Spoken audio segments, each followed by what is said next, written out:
बिस्मिल्लाहिर्रहमानिर्रहीम। अस्सलामु अलैकुम नाज़रीन, आज के बयान में हदीस की रोशनी में एक अहम टॉपिक है कि क्या जब औरत को इस्लाम हो तो इस पर भी गुस्ल वाजिब होता है। तो इसके लिए हम हदीस के हवाले से सारी आपको मुकम्मल तफसील बताएंगे।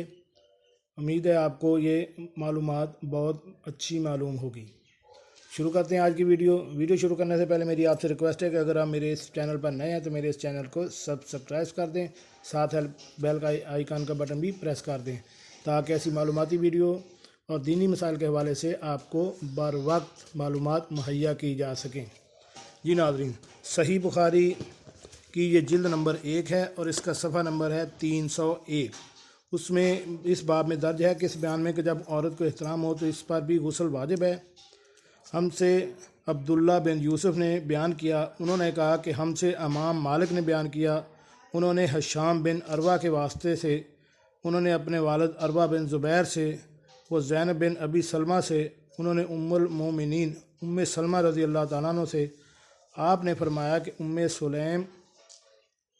सलीम रज़ी अल्लाह तआला अन्हु अबू तलहा रज़ी अल्लाह तआला अन्हु की औरत रसूलुल्लाह सल्लल्लाहु अलैहि वसल्लम की खिदमत में हाज़िर हुई और कहा कि अल्लाह ताला हक़ से हिया नहीं करता। क्या औरत पर भी वाजिब है कि एहतराम हो, गुस्ल वाजिब हो जाता है? तो रसूलुल्लाह सल्लल्लाहु अलैहि वसल्लम ने फरमाया, हाँ, अगर अपनी मनी का पानी देखे तो इससे भी गुस्ल करना होगा। इसकी तशरीह में आता है कि इस हदीस से मालूम हुआ कि औरत को भी एहतराम होता है। इसके लिए भी मर्द का सा हुक्म है कि जागने पर अगर मनी की तरी अगर कपड़े पर या जिस्म पर देखे तो ज़रूर गुस्ल करे, तरी ना पाए तो गुस्ल वाजिब नहीं है। यानी शक की बुनियाद पर या अगर ऐसा महसूस हो कि जो है तरी लगी हुई है तो उस सूरत में गुस्ल वाजिब है, लेकिन अगर आपकी तसल्ली नहीं है या अगर शक है तो इस बिना पर गुस्ल वाजिब नहीं है।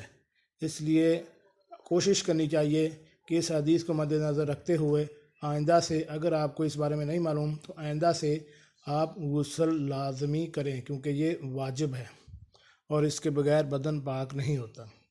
ये नाज़रीन, कैसी लगी आज की ये हमारी मालूमाती वीडियो? उम्मीद है आपको पसंद आई होगी। मिलते हैं एक नई वीडियो के साथ। अस्सलामु अलैकुम।